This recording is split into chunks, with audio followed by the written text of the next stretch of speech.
everybody, and welcome to another session with Evan Winston, our artist for Gold Mountain Games. We are going to be carrying on with the art for our characters for the Mad Mage live stream, and also just a reminder that our Kickstarter pre-launch is live at the moment. If you look at all of our social media, you'll find a link to it. Give it a follow if you can, and share it if you can. That would be great. Yeah, and we'll get straight in, I think. As Leo was just saying, last session was very interesting. We had a lot of exposition for my character, especially. Which, yes, I wasn't expecting it this early, but yeah, it was very interesting. We kind of discovered that Lethvargi was a disciple of Loviator, who is the goddess of pain, torture, and all of those nice things, which might explain all the scars over his face. It might do. Nantaros is still convinced he's just really bad at fighting. And I think from the art wise, we're planning on adding colour this session. Is that right, Evan? Yeah, I'm going to start colorizing the portraits, and this is kind of the phase that tends to take a while. So I don't know how far we're going to get in an hour, but I've also said that every time, and so far we've done all right. So we'll see where it gets us. I will warn anyone who is watching that this is also the phase where they're going to look really bad for a while. They're going to look bad until they don't. That's just how it works. That's fine. So yeah, be prepared. I also suppose we might want to put a slight warning in there for some people that Lethvargi has a lot of scars over his face. So if that bothers anyone, that they may come to actually look like scars in this session. But yeah, we had last session was a lot of fun. There was Nantaros was cooking for 3 manticores. Yeah. And there was a wonderful moment where Leo rolled a nat 1 and ended up flinging fish in manticore's faces and slapping them in the face with fish, as you do. Yep.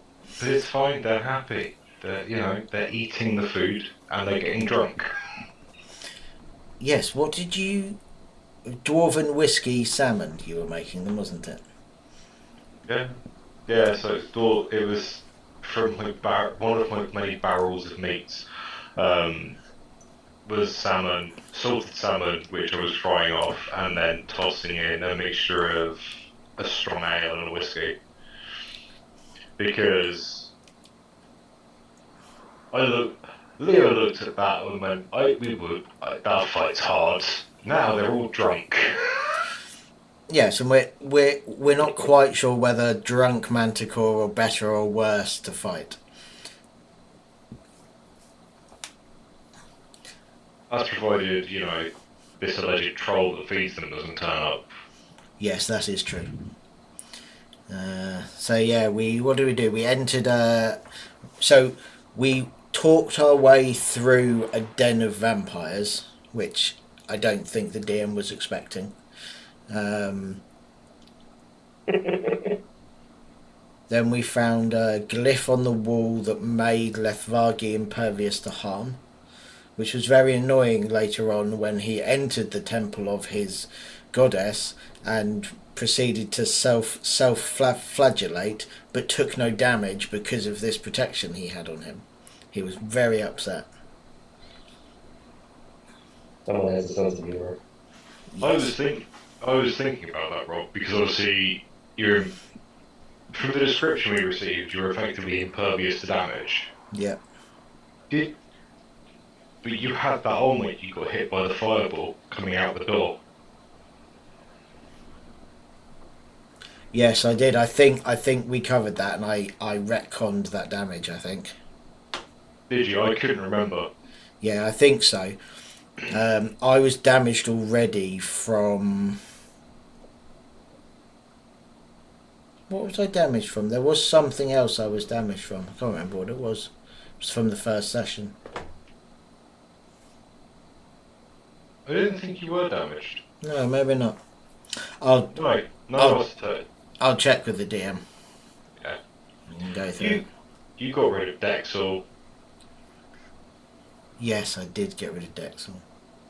Nantara's gonna be so annoyed when he finds out Dexel's gone. So yes, we also found a scrying orb that Lethvargi threw his cloak over, and then Kuro tied a rope to it and was like had a scrying orb balloon pet that she named Dexel. Only in D&D, right? Such a good pet. Doesn't need feeding. It's not gonna leave a mess. It's silent. Spying on us.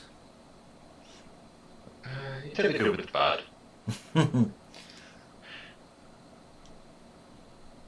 How did I? Oh, I asked him. I asked the Mad Mage to stop what he was doing, and instead of removing the shield from me, he removed Dexel.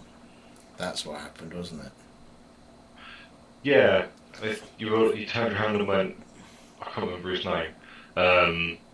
Leave, and he vanished. Obviously, Leo knows this, but Nataris has no idea. He is currently trying not to get eaten by the Manticore. Yeah, that's going to be an interesting fight if when it happens. Yeah, I'm not looking forward to it. I purposefully haven't looked up manticores to remind myself what CR they are. But I've had to avoid that as I've started a D&D campaign, and I was looking through the monster manual and I was like, got to the M section, wasn't really thinking about it, saw Manta, I'm like, I don't really want to look at those stats just yet. No. It's one of the things that's quite hard as like an experienced DM and player is not purposefully not tapping into the memories of when you fought things before. Oh, sure. No one likes a metagamer. No. And there's as I said, there's like we've all from the first session. There's been tension in the party because, I mean, Lethvargi looks like Lethvargi looks and is a noble, and the other two are a bit anti-noble, and then Taurus is a conspiracy nut. So you know. Then we've added the thing that I saw my goddess's symbol on the doors and immediately just went full into this is my goddess. She's the goddess of pain. Yes, she's evil. I now have a task and you two must help me with it. So the tension is palpable in the party, and it's going to be really fun to see how that resolves itself. Yeah, I think having watched back some of the from the first session, at least on YouTube, and I think I've got halfway through the session we just did. The different levels of chemistry between the characters is quite entertaining. Absolutely. Like Nentaris and Kuro have a. You guys are much more on the same level, kind of class wise. No, not class. Society wise, right? Your standing in society is similar, whereas I'm literally a Waterdeep noble, so there's obviously that kind of different dynamic there. Yeah, and I think it's different, at least from what I've seen from the last two sessions, it's a difference in how we're approaching the dungeon. Yeah. Nantaris and Kuro as if this is an adventure, it's all fun and exciting, let's poke everything and touch all the buttons. Whereas you've come down and gone, no, I've got a task and a mission, and I'm going to do the task and the mission, and it will get completed. Yes. And it's going to be interesting to see what. So, obviously, I've got no idea what we're going to find in my temple. That's what I was searching for, but neither me or Lethvargi know what's there. So, it's going to be interesting to see kind of if there is a reason to delve deeper for Lethvargi, or what's going to keep him in the dungeon past we've got a side quest to find a noble that I agreed that I'd do. So past that, it's going to be really interesting to see what I find and how that kind of plays into the dynamic as well. Oh, definitely. I think the issue that I think I have with Nantaris is he could now quite happily spend the rest of his life in that dungeon. Because his goals for going down there are so broad and open, Yeah. he could literally vanish off into that dungeon and would be, as long as he finds bits of information, he'd be happy. There wouldn't be this drive for him to come back up top for at least 5 years. Yeah, and I think that's possible, right? The module is designed for, I think it's like you can play it from level 1 to 20. I think we've started a little higher, but I think it's possible to do fully all the way. Yeah, I think it's possible to do fully all the way. I know I've definitely seen I've seen the module and I'm trying not to remember the module. Yeah, same thing, right? I'm trying not to remember the levels on said module. It's one of the benefits I have is I tend to run homebrew, so I think the only official module I've done all the way through is Rime of the Frost Maiden. I've done a little bit of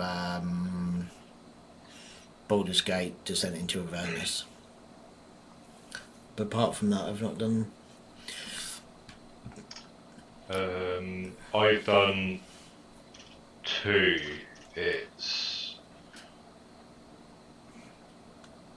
I think it's Horde of the Dragon Queen or Tyranny of Dragons, and then Rise of Tiamat.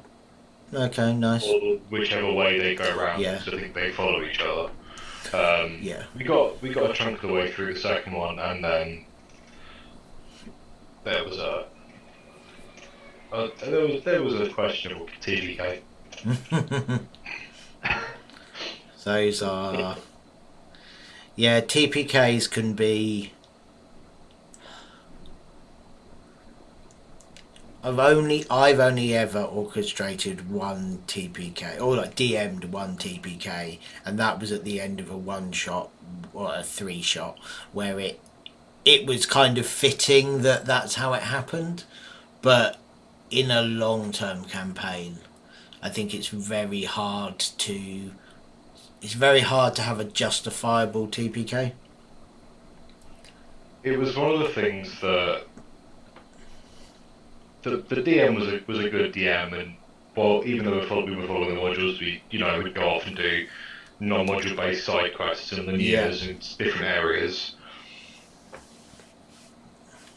But I think we were all level 14, 15 characters, so pretty damn hard to kill. And there was 5 or 6 of us. So as a group, where you've got a couple of classes like clerics or healer types, damage dealers, and a couple of rogues. Mm-hmm. We're a pretty hard group to kill. Yeah. And then the TPK happened, and the players all kind of left, and we were like, we get the TPK. It was fair. It was a lot of area of effect damage, but. Oh, the truth couldn't lay a good story. Sorry, say that again, Evan. I didn't hear you. I just said don't let the truth get in the way of a good story. Yeah. Yeah. I think it's one of the things I love about DMing in the dungeon screen is there are times where the story's more important than the dice I've just rolled. I've made the click-clack sound,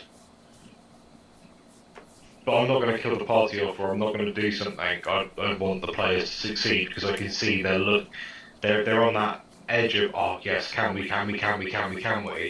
Yeah. And as long as you don't fudge it in their favour 99% of the time, I think it just adds for a nicer storytelling. Because that's what D&D is realistically. Yeah, it's a collaborative storytelling. That's its very core. Yeah, it's the old turn to page 181 to kill the zombie adventure books, but with friends around a table. Oh, I think we may have just lost Evan. Just lost Evan. Well, while we see if Evan comes back, for those of you that watch us often, you will see some of my cats. You won't have seen this one before. This is Bombadil, who is a three-legged little beast. Hello, Evan. Welcome back. Sorry about that. That's all right. Oh, careful, boy. He didn't like being on camera, apparently. He's run away. Oh, camera shy.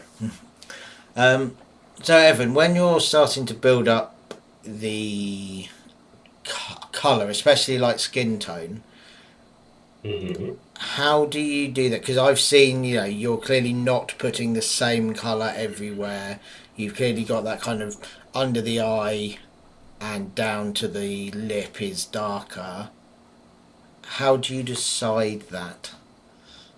Well, a lot of it is going to be dictated by lighting, which is more complicated in a character like this, and because he's who he is, I'm pushing a lot of like green and this kind of sickliness that will definitely be a lot more punctuated as he gets closer to finish. But in any given face, like if we were to take Kuro here, there are areas where there's less bone structure underneath the skin, or the skin is pulled more taut over bone structure, and so there are areas of relative warmth compared to the rest of the face, and it's going to be like the tip of the nose, the ears, and just like along the cheekbone, the eyelids for sure. So that definitely informs a lot of color choices, and then there's like areas that are more specular than others, which is to say they catch light. Yeah. They're more reflective, essentially, and so you get little spots like around the nose or just at the top of the lip. Again, the eyelids can be especially, they're spots that can be particularly oily compared to the rest of the face. And so these little highlights can definitely help define form. Then, as you get to like the forehead, a relative skin tone tends to pull less saturated and a little bit greener because there's actually less, it's less vascular. So there's a lot of stuff that goes into this. And then, of course, if you're like a light-skinned male, there might be stubble or hair follicles under the surface that are actually contributing to a darkening or a desaturation of skin tone, like along the jaw. Yeah. So everything I just did looks terrible, and don't take that literally, but those are sort of the indications of how you might break down skin tone information in the face.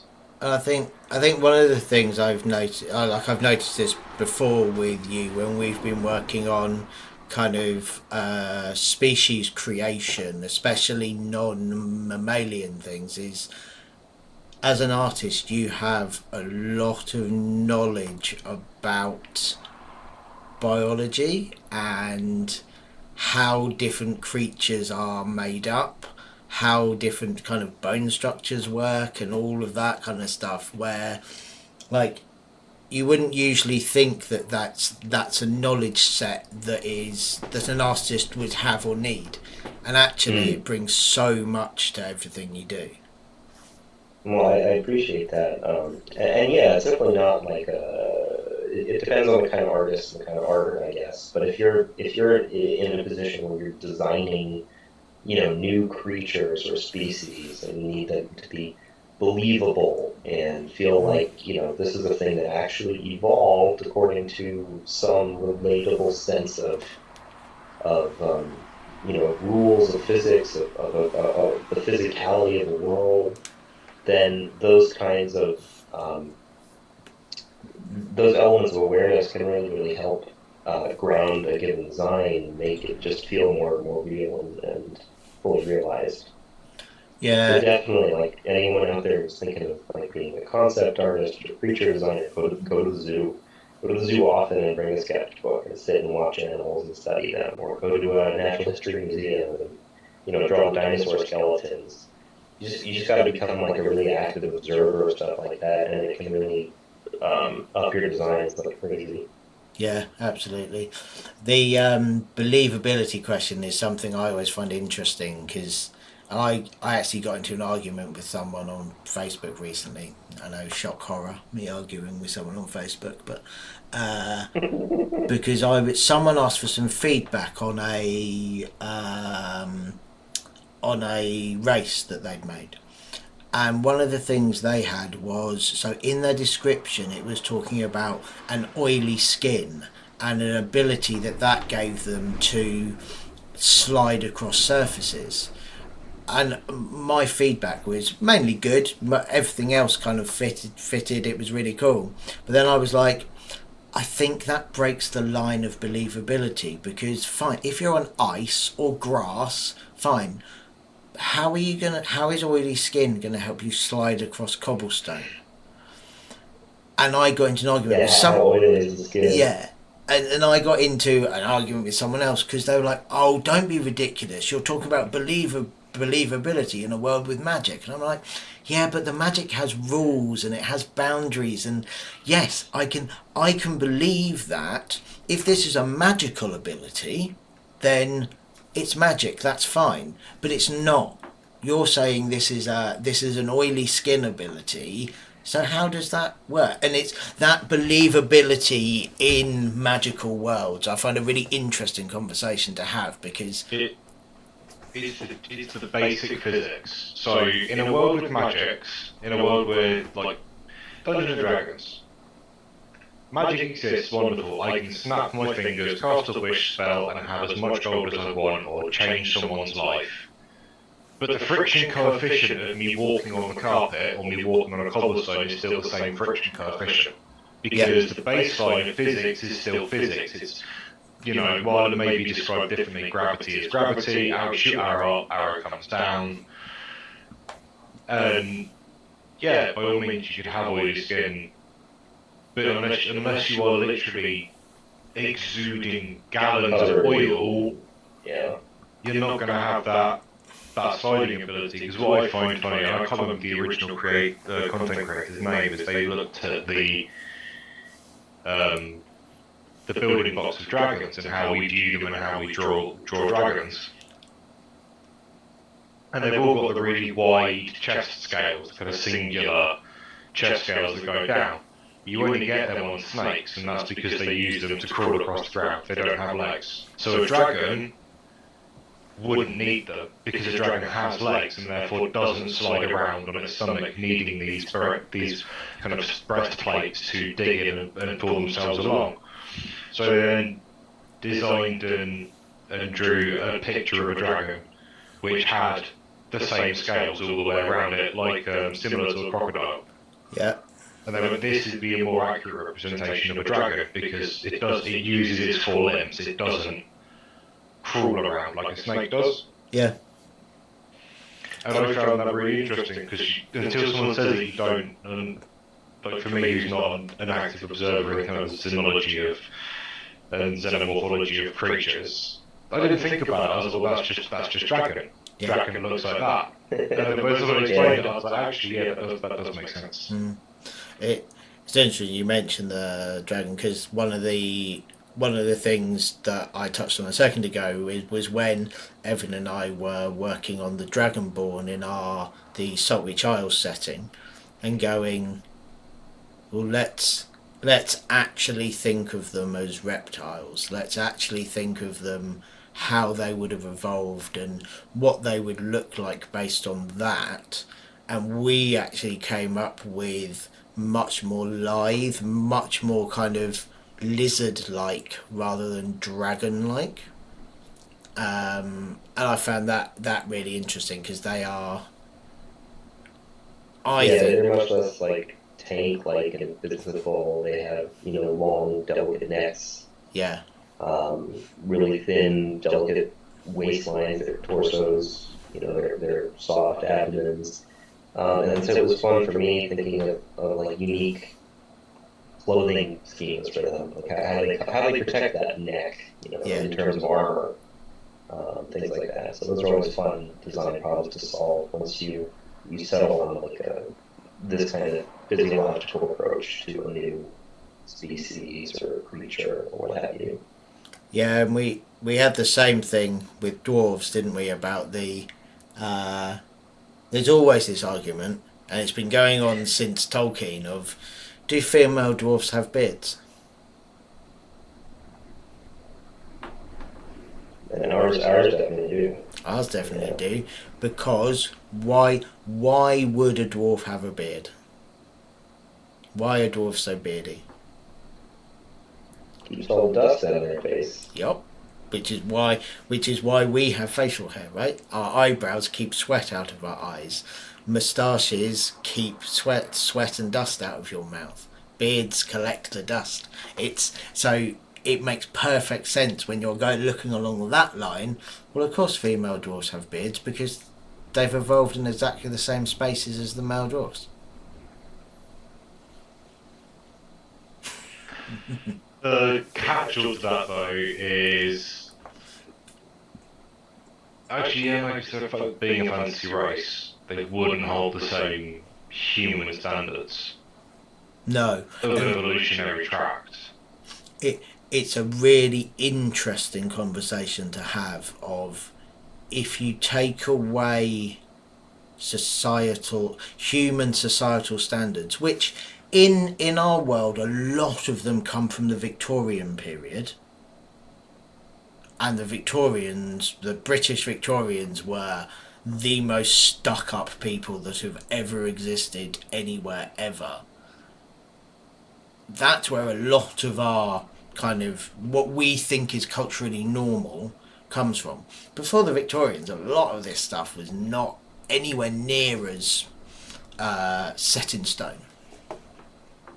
So yeah, if you remove all of that kind of stuff from the other species or races, it becomes kind of like, why would they conform to the human norms that we have? And it becomes a really interesting world building question, which I love. Yeah, and there's a real balance to be walked there because yeah, believability is always going to be limited by the fact that we're talking about elves or dwarves or giant monsters that clearly do not exist. There's Yeah, always going to be that hard stop to suspension of disbelief, but it is very much about convincing a viewer or an audience member, a participant, to be willing to suspend that disbelief. So the second you start stretching it too far, it's really easy to break that very delicate balance and that very delicate relationship and be like, yeah, we're still talking about a world where magic works and exists and has a role, but suddenly it's like it doesn't matter anymore. The stakes have been made irrelevant.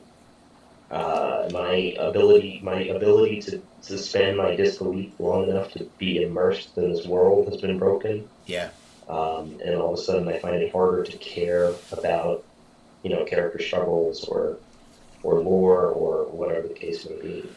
yeah. And there's a reason why in most, like almost all popular fiction, fantasy, sci-fi, the really weird uh, alien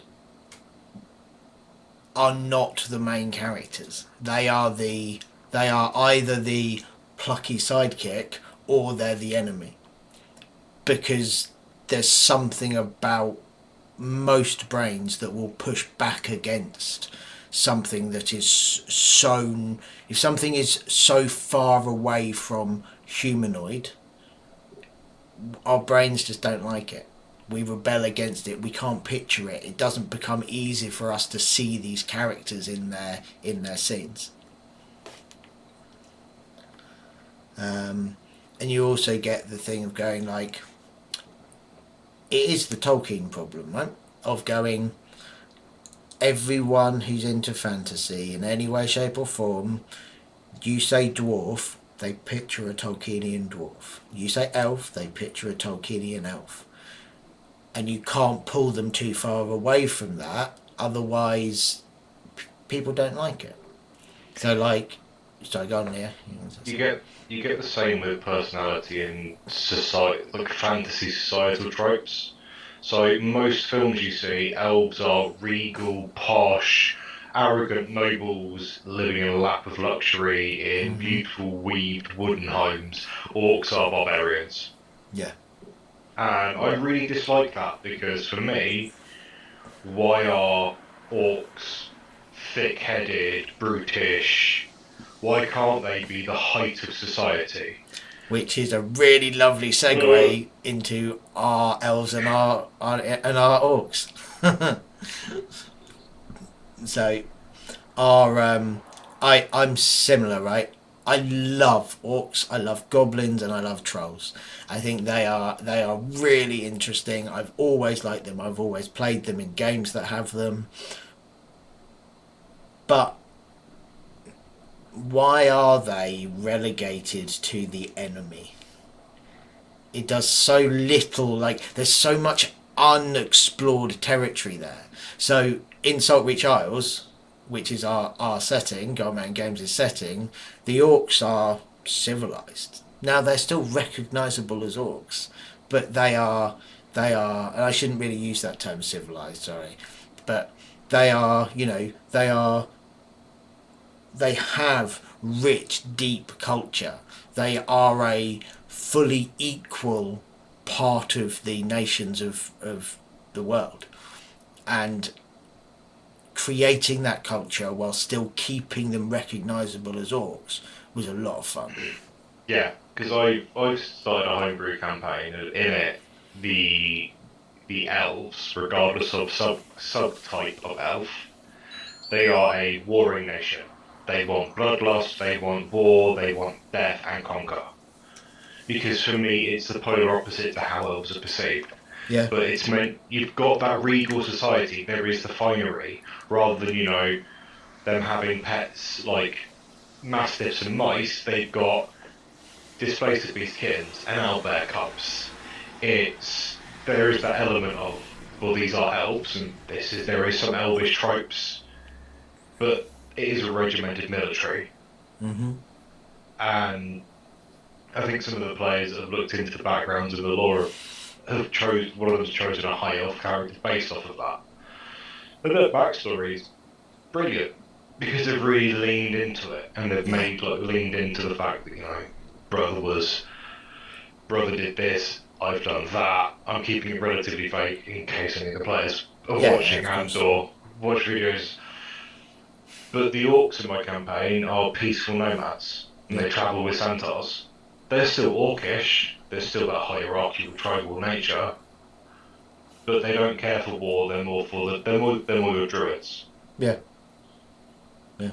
But it's been really fun to kind of I found it's been fun to try and make that, like you were saying, balance between what you see as a big green toothed individual versus not a big toothed green individual. Yeah.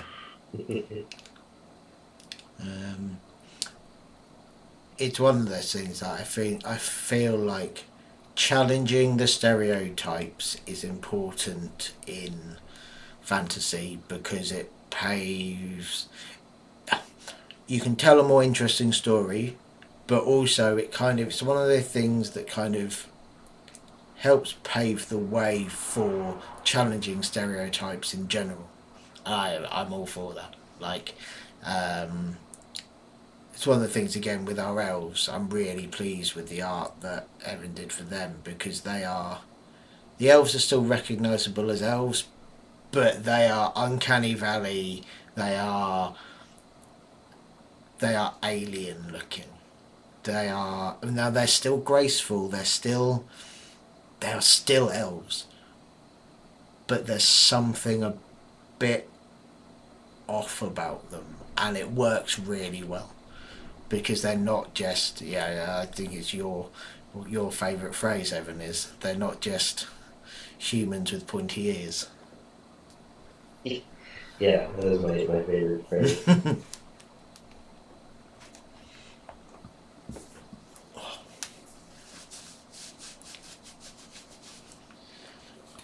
Okay, let's see. I'm not loving the blue acrylic shadows. Something's gotta give. Either gotta warm up the shadows or warm up the light. And I'm probably gonna warm up the light.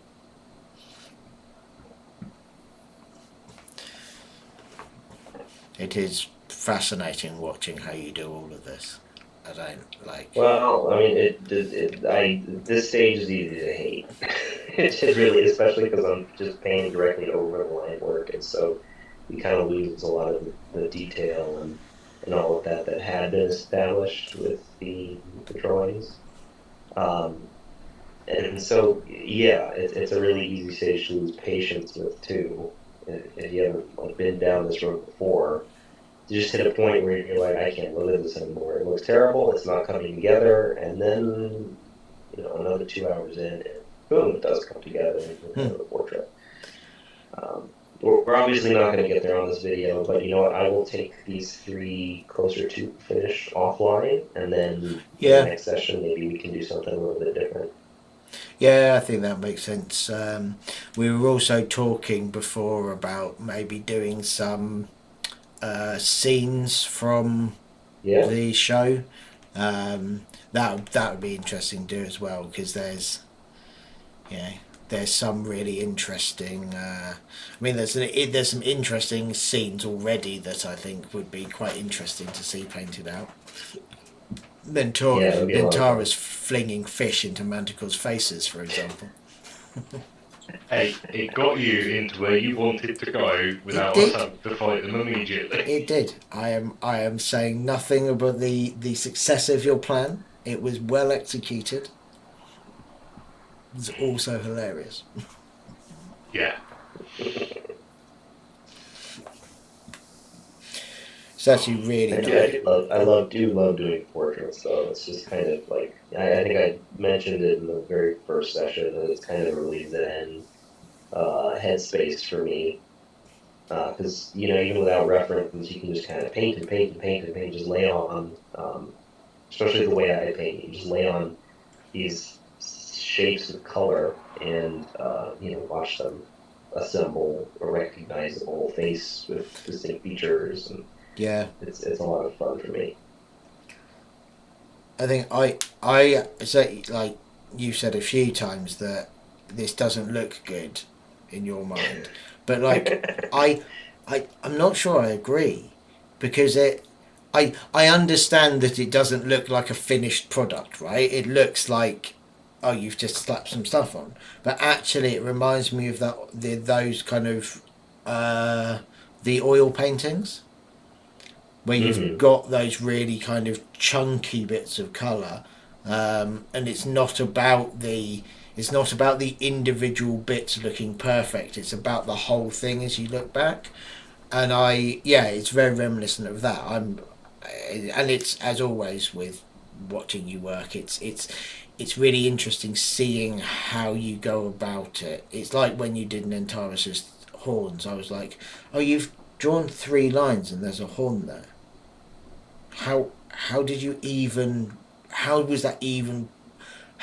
conceive that that's how you would draw a horn? I've drawn a lot of ruins in my time. Well, yes. But yeah, I love watching the process and watching it build up. It's always entertaining. Yeah, well, hopefully these will be good character portraits by the end of it. I think no matter what, we'll tease something out of them that'll be fun to have on hand for the rest of the campaign, and to fall back absolutely. on the G&D art. We'll see. Let me see whether we've got any. Just going to check. I've just realised we haven't got a Katie in the background today. So if anyone is on Twitch asking questions, I haven't been looking at it. So give me a second, and I will. I have been. Oh, cool. Thanks, Leo. I have been. We haven't had any questions asked yet. Fine. Thank you. I forgot that Katie wasn't with us today.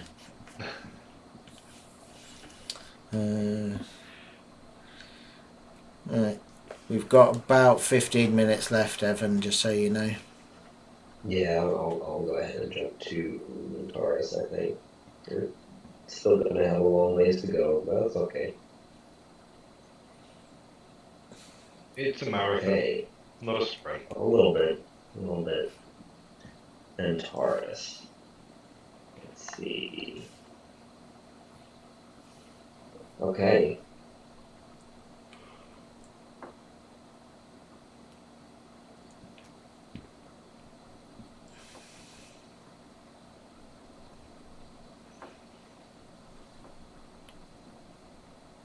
Interesting thinking of what satyrs are there in modern well-known kind of media. You've got Mr. Tumnus, Pan.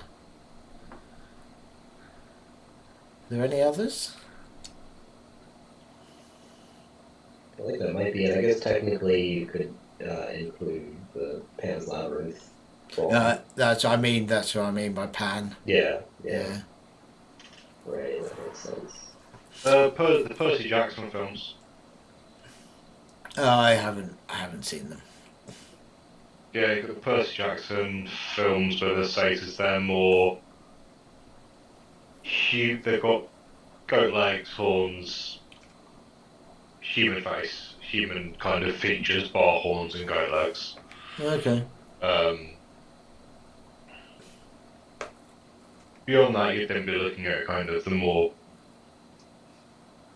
art focused based formats, sort of Magic the Gathering, Yeah. that kind of stuff. There's quite a few in Greek mythology, but I don't think that hasn't really transferred to modern media as much, has it? I think it's odd. There's such a like folklore has a lot of them in. It's odd that it hasn't transferred to other media. Hadn't really thought about that before. No, it's interesting. I I think thought Krampus is kind of a satyr. That's true. Yeah. Yeah, I hadn't thought about that. It's interesting because when you think about it, there's a lot of culture to them, but it's all. I think some of the reason is that they're, at least in history, they are joyful, fun creatures, or at least have been portrayed as joyful, reveling creatures. Yeah, is it Dionysus? I will find out because I have ADHD and my brain wants to know. I think Dionysus is the Greek satyr god. God of wine. Yeah. No, God of winemaking. they are human, Oh. or at least portrayed as human. You're thinking of the god Pan. Oh, am I just thinking of Pan?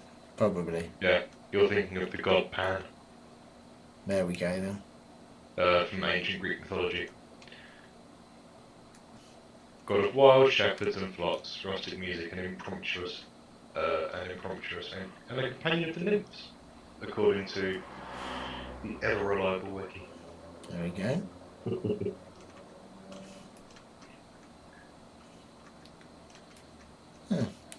In my head, I was sure that Dionysus was a satyr. There we go. I think it because Dionysus aligns well with how satyrs are portrayed in Probably. you as kind of reveling, party going. Yeah.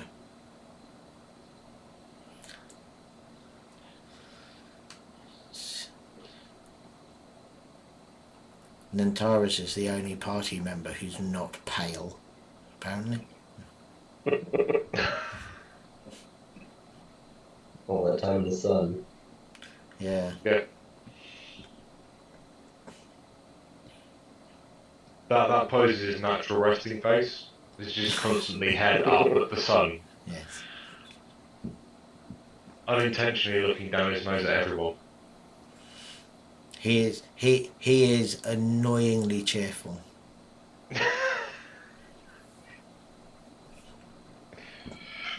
It's the hardest thing about this campaign is I want to tell my friend Rob everything about him. I can't. It is that really interesting thing of going like, you want everyone to know your complex backstory because it's like, oh, it's really interesting, I want to tell you, but also, no, it's got to be at the right time, it's got to be in beat with the story, it's got to be like, you know, interesting revelations.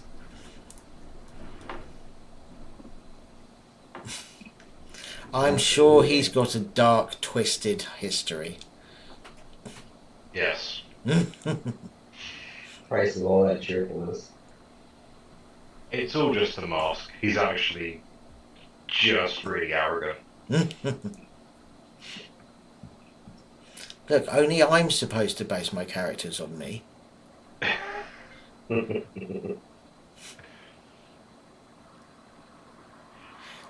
That's another really interesting thing about D&D is where lots of people is always kind of saying to me like, how do you keep coming up with characters because you've made so many of them? And I'm like, each one of them is just a very specific part of my personality that I've removed everything else from and like made 50 times stronger. Yeah. And it's very much just that with me and Antares. Yeah. Antares is the type of mentality I want to have every day. Yeah. He's happy, go lucky, confident. In reality, that is this much of me day to day. Yeah. I once tried to play a character who was carefree, happy-go-lucky, just there to enjoy the adventure, no tragedy in his background, no kind of deep dark secrets, was just isn't this exciting and great? And he wasn't meant to kind of be involved in every conversation, and I hated him. I could not play him. I was just like, how do I take a step back and shut up and not try and be kind of like big and bold? I just can't do it. It isn't part of me. Well, lesson learned. Yeah. It's one of my, it's one of the things I'm always very aware of when I'm playing D&D. Is to give other people time in the spotlight and sort of provide them with role-playing opportunities. Mm-hmm. Because, as you've all probably noticed by now, I really like the sound of my own voice. But you can use that. You can use that to provide other people with opportunities to talk and provide people with opportunities to role play and push their character into the spotlight. And it's a really interesting kind of balance to strike. Definitely, I find it I've been finding it interesting trying to balance that in a digital format. Up until recently, I have been a pen and paper role player, or I've been in a field at a LARP event, and it's very easy for me to navigate and move a conversation so that everyone gets their little say and everyone's happy when I'm there in person. But actually, you've got mics to consider, you've got internet connection.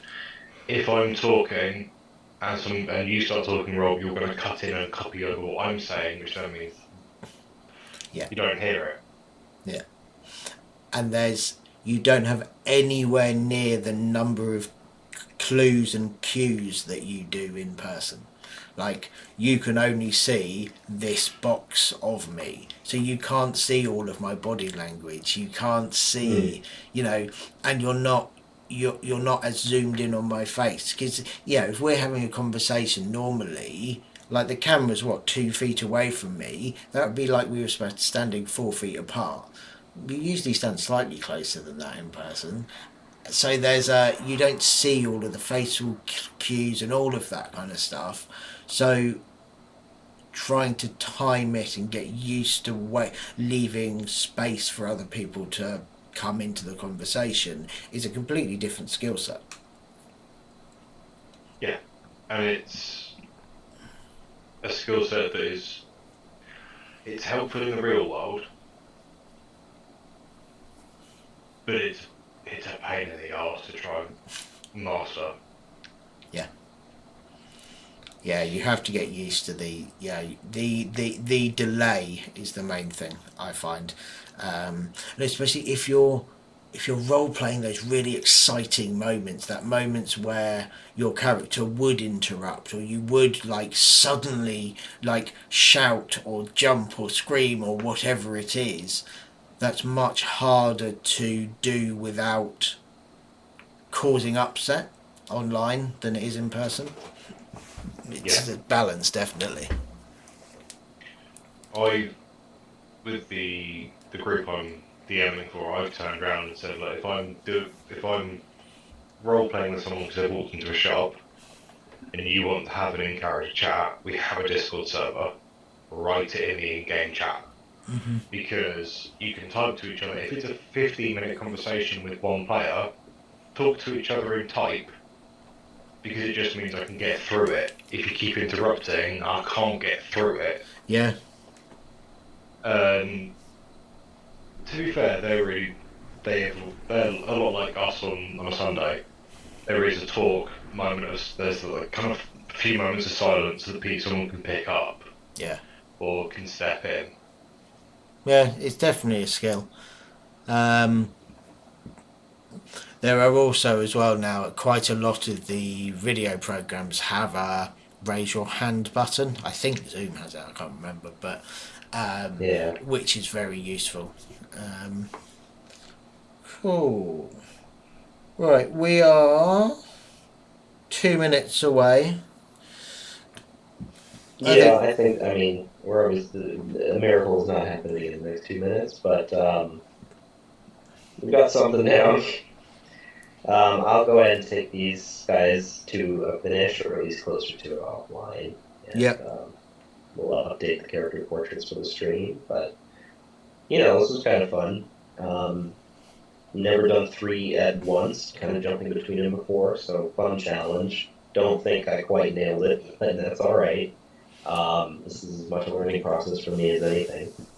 And I'm excited to explore, what else we can do with these characters. We can start working on some key illustrations for the campaign, full body poses. I know that Razvagi's going to get his hood pulled down pretty soon. So yes. Lots more to explore with them. That will be exciting. Lovely. So, thank you very much, Evan, again. And thank you, Leo, for joining us. For those of you watching, we play every Sunday at 4:30 p.m. EST. So that is 9:30 p.m. GMT and 1:30 p.m. PST.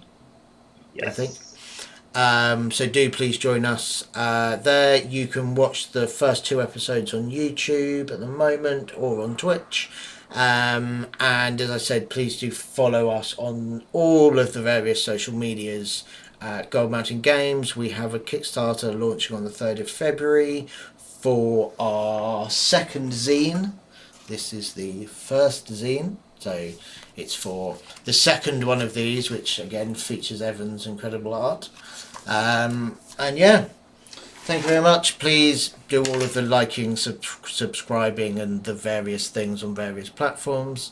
And we will be back same time next week for the next art stream, and Sunday at 4:30 EST for the actual game. Hope to see you there. Thank you very much. Cheers, guys.